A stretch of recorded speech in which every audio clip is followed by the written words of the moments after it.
Berlatar di Paris, Prancis, kisah akan berfokus pada seorang pembunuh bayaran bernama, kita panggil saja, Don, yang sedang menjalankan sebuah misi untuk membunuh seorang target yang katanya akan muncul di salah satu kamar hotel, tepat di seberang gedung. Tempatnya bersembunyi Don sendiri sudah 5 hari, menunggu sengaja menyewa sebuah kamar di gang kosong hanya untuk mengincar targetnya dari kejauhan, di mana Don ini merupakan pembunuh bayaran profesional yang sangat teliti rapi, terkoordinasi dan sangat disiplin, terbukti dengan kesabarannya menunggu sang target yang sampai detik ini belum juga ada tanda-tanda kemunculannya. Don terlihat mengenakan jam tangan yang dapat mengukur detak jantungnya. Hal itu berguna untuk dirinya bisa mengetahui kondisi tubuhnya sendiri yang tentu saja sangat berpengaruh pada kesuksesannya dalam melakukan eksekusi.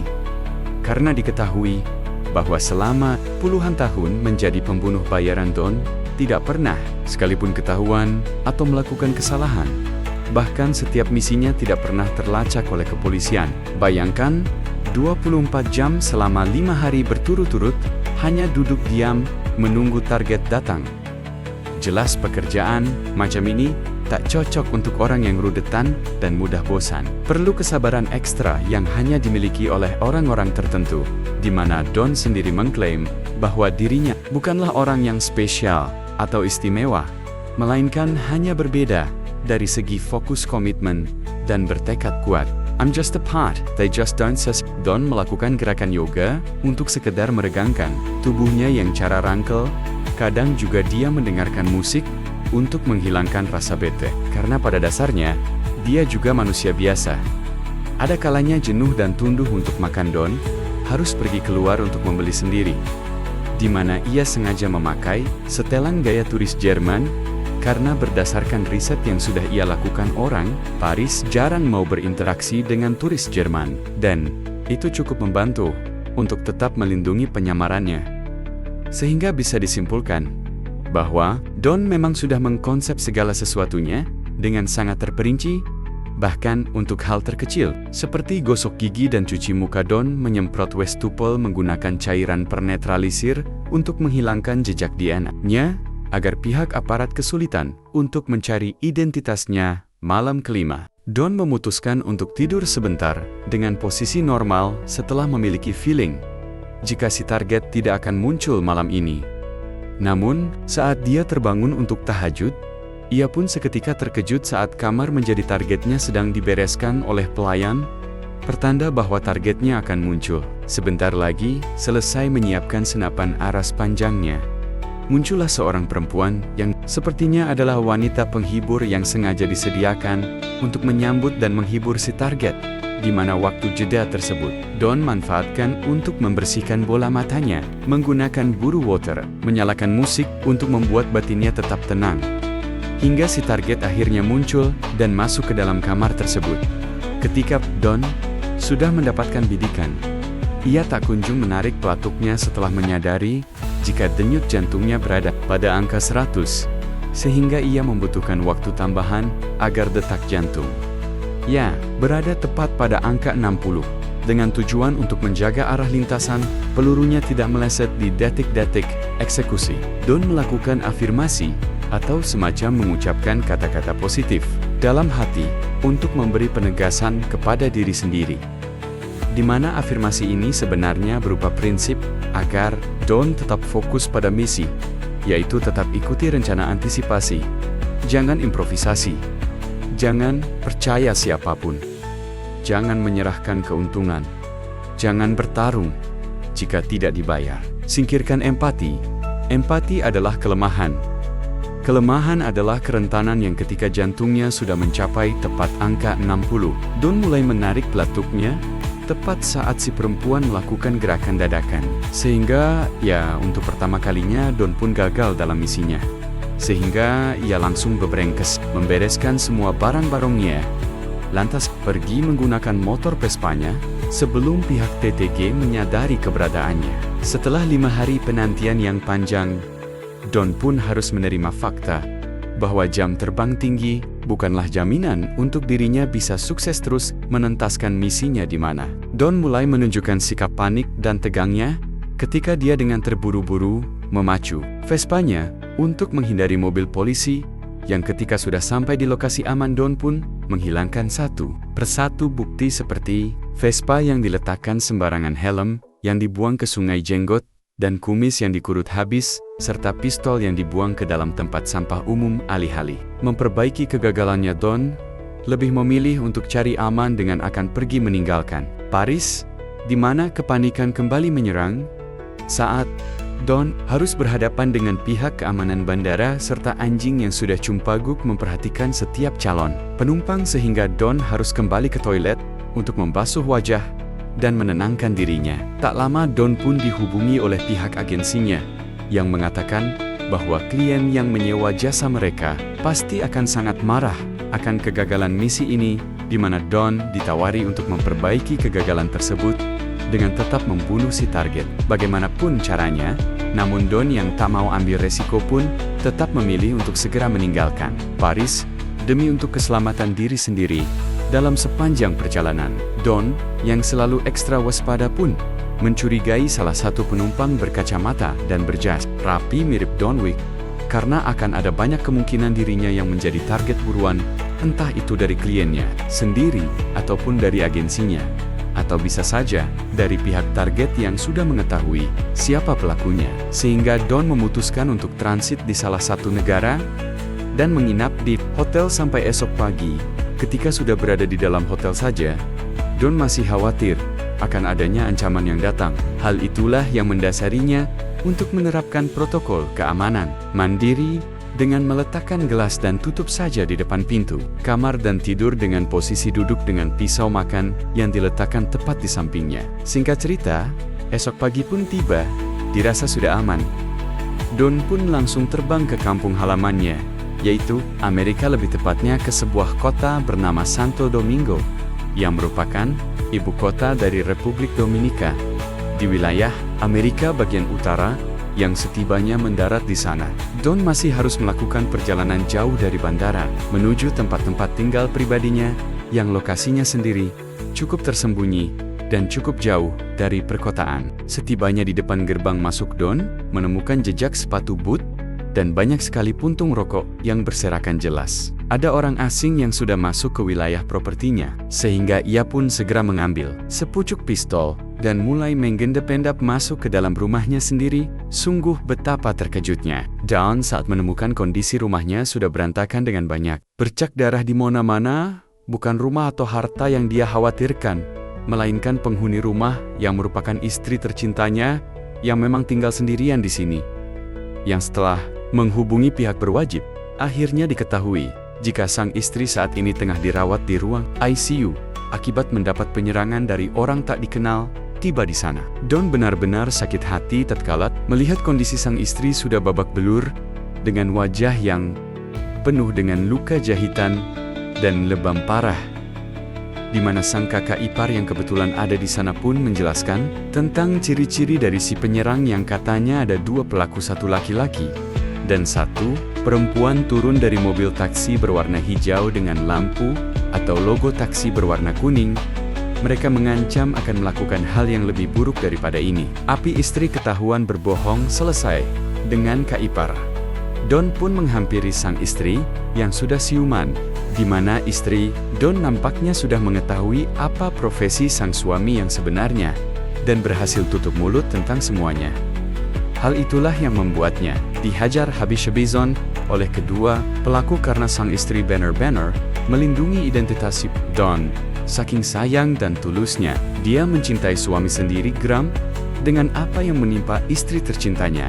Don pun menggali tanah di halaman rumah untuk mengambil semua barang-barang yang biasa digunakan untuk bekerja, di mana Don bertekad untuk mencari kedua pelaku tersebut demi untuk membalas semua perbuatan mereka. Berdasarkan keterangan kakaknya mengenai warna dan logo mobil taksi yang digunakan kedua pelaku, Don pun mulai berkeliling kota untuk mencari mobil taksi yang sesuai.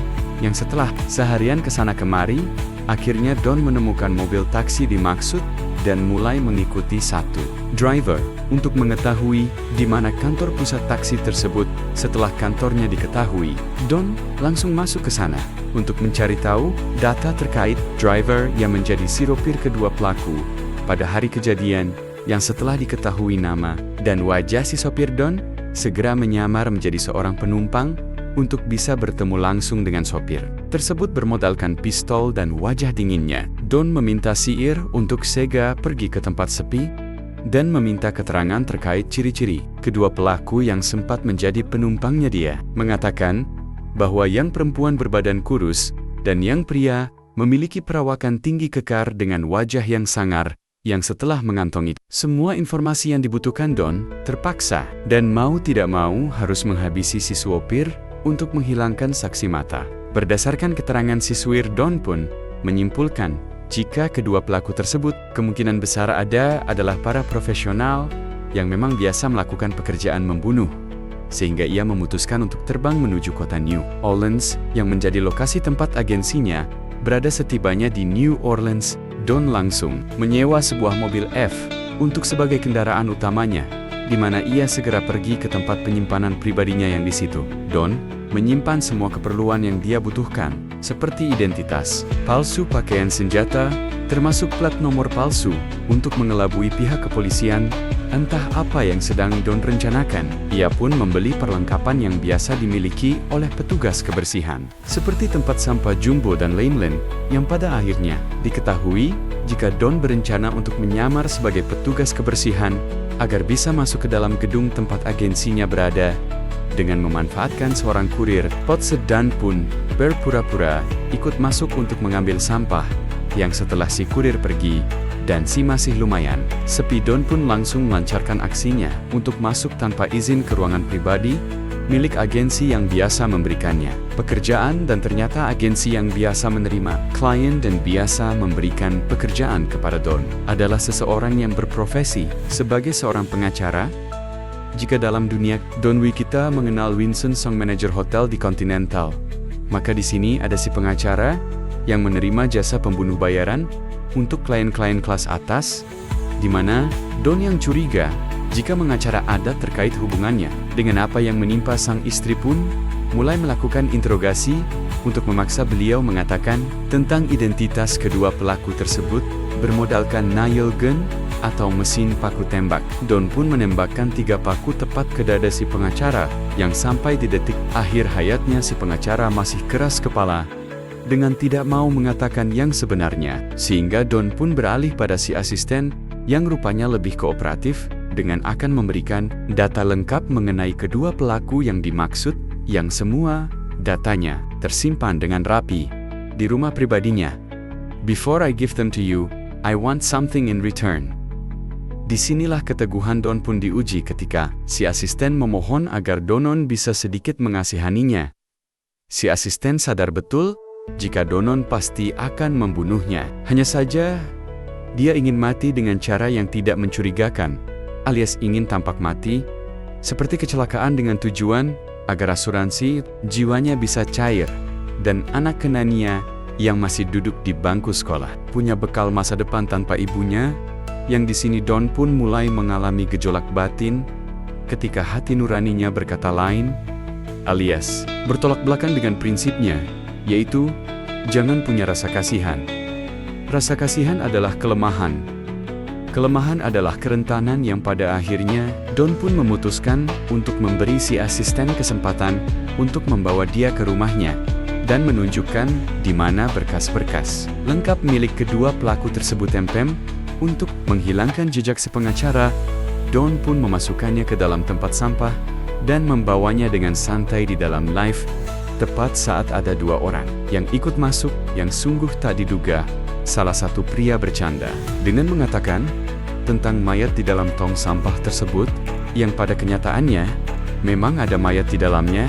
Setibanya di rumah si asisten, Don langsung diarahkan dan dipersilakan untuk mencari sendiri berkas milik kedua pelaku yang dimaksud, yang setelah ketemu Don pun langsung memenuhi janjinya dengan mematahkan leher si asisten tepat di dekat tangga, sehingga kematiannya nampak seperti kecelakaan sesuai dengan apa yang diinginkannya. Setelah berhasil mengantongi semua informasi yang dibutuhkan kini, Don hanya perlu membereskan mayat si pengacara dengan pergi ke kota lain, menggunakan kapal feri menjatuhkan beberapa barang bukti ke laut, membuang si pengacara di bawah jembatan di pedesaan, sehingga akan sangat kecil kemungkinan untuk kepolisian B memecahkan kasus ini selesai dengan si pengacara.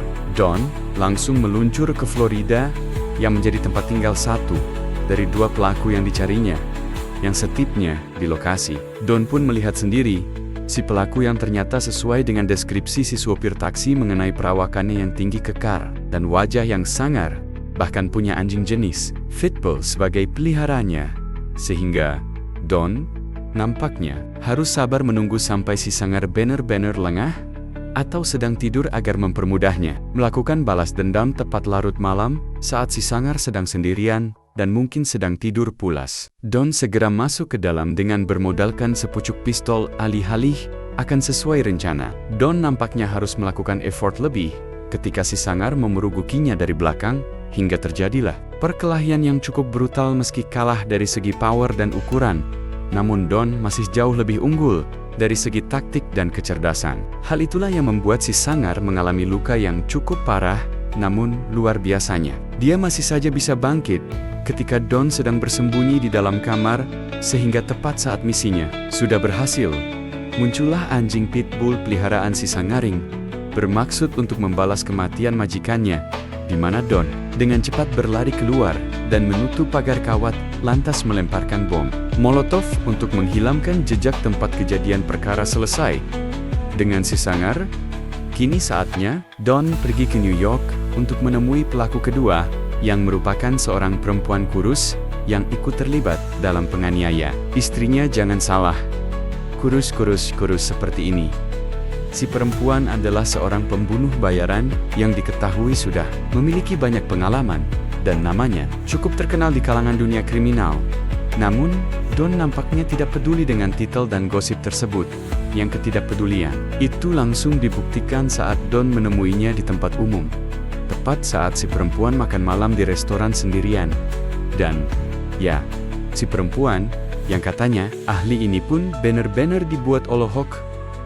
Olohok itu artinya bengong tercengang, sampai tak bisa berkata-kata saat Don duduk di mejanya dengan pistol yang tepat mengarah kepadanya, yang di situ si perempuan sudah bisa menebak jika Don datang untuk membalas dendam atas apa yang menimpa istrinya. Sehingga ketika dirinya sadar sebentar lagi akan mati, ia pun memesan minuman keras paling mahal di restoran ini sebagai self-reward terakhir sebelum dirinya menemui ajalnya. "You won't mind if I have a drink? A flight of whiskeys, please." Alih-alih masih ada kemungkinan untuk dimaafkan, si perempuan pun mencoba mengklarifikasi tentang keterlibatannya dalam penyerangan tempo hari. Dirinya sama sekali tidak menyentuh istri Don sedikit pun. Semua luka-luka yang dialami istrinya pure ulah dari si sangar yang memang sering menggunakan metode yang brutal, yang meski si perempuan sudah membangus sampai berbusa-busa, Don hanya diam saja. Bukti bahwa dia tidak peduli sama sekali. Don pun meminta si perempuan keluar dari restoran dan berjalan menuju tempat sepi, yang di situ si perempuan sempat terpleset dan meminta bantuan. Namun, ingat prinsip Don tentang fokus pada misi. Jangan percaya pada siapapun. Don langsung menembak kepala si perempuan saat ia memohon bantuan. Sekilas tindakan Don ini tampak kejam dan sangat tega sekali. Tetapi keputusan tersebut nampaknya adalah suatu keputusan yang songgot-songgot tepat sekali, karena si perempuan memang bermaksud untuk mengelabuinya, yang hal itu terlihat dari tangan kirinya yang sudah siap dengan pisau kecil. Selesai dengan kedua pelaku, Don kini hanya tinggal mendatangi si klien, yang menjadi awal masalah ini terjadi. Diketahui bahwa klien tersebut merupakan seorang pengusaha kaya raya yang terlibat persaingan bisnis dengan seseorang yang menjadi target Don di awal. Itulah alasan kenapa si klien menyewa jasa Don adalah untuk menghabisi nyawa saingan bisnisnya, dan hal-hal seperti ini memang sudah biasa terjadi. Bahkan, hanya di bisnis, di politik pun kadang biasa terjadi ketika Don pernah mendapat pekerjaan untuk menyiram seseorang di waktu subuh gunakan air keras. Dan sampai saat ini, Don tidak pernah ketahuan setibanya di lokasi. Don langsung masuk ke dalam gedung tempat tinggal si klien. Namun karena pintu kamar apartemennya menggunakan kartu khusus, mustahil bagi Don untuk bisa membobolnya, sehingga Don tidak memiliki pilihan lain selain menunda rencananya dan justru malah membeli sebuah alat bernama penduplikat kartu apartemen yang biasa dijual di toko online selanjutnya. Don pun membuntuti si klien sampai ke tempat bisnis yang di situ. Don berhasil mencuri kunci milik petugas kebersihan yang tentunya menyimpan semua kunci cadangan ruang loker, sehingga Don hanya perlu menunggu si klien keluar dari ruang loker agar dirinya bisa leluasa menggeledah isi lokernya, mengambil kartu masuk apartemennya, menduplikatnya menggunakan alat yang sudah dia beli dari toko online, sehingga si klien tidak akan curiga sedikit pun. Dan ya, alangkah terkejutnya si klien saat melihat pria asing sudah berdiri sambil menodongkan pistol ke arahnya. Dikira perampok yang mencoba untuk mencuri semua uangnya, si klien pada akhirnya pun sadar jika Don adalah pria yang disewanya untuk membunuh saingan bisnisnya. Sama seperti si perempuan tadi, si klien pun langsung beralibi bahwasannya ide untuk menyatroni kediaman si Donon adalah idenya si pengacara, alias agensinya sendiri, dengan biaya tambahan sebesar ke 150.000 untuk menyewa si sangar. Dan si perempuan bisa disimpulkan jika si pengacara adalah biangkela di atas apa yang menimpa istrinya, sedangkan si klien tidak lebih dari hanya mengikuti saran si pengacara. Dan pada dasarnya, si klien memang tidak tahu menau tentang apa yang menimpa istrinya si Don. I have no issue with you, Zero Don. Sadar 100% jika semua ini terjadi akibat kegagalannya membunuh target, dan itu murni adalah kesalahannya sendiri, sehingga ia pun memaafkan si klien dengan membiarkannya tetap hidup. Toh si pengacara sudah mati, si klien tak akan bisa melacak identitasnya atau mengganggu kehidupannya. Namun, sebelum kepergiannya, Don mengancam bahwa apabila si klien mencoba atau sempat terpikir untuk mencarinya, maka Don akan datang lebih dulu untuk membunuhnya dengan menggunakan berbagai metode yang tidak bisa ditebak, sehingga hal tersebut membuat si klien kena mental, dan masalah pun tuntas sampai di sini.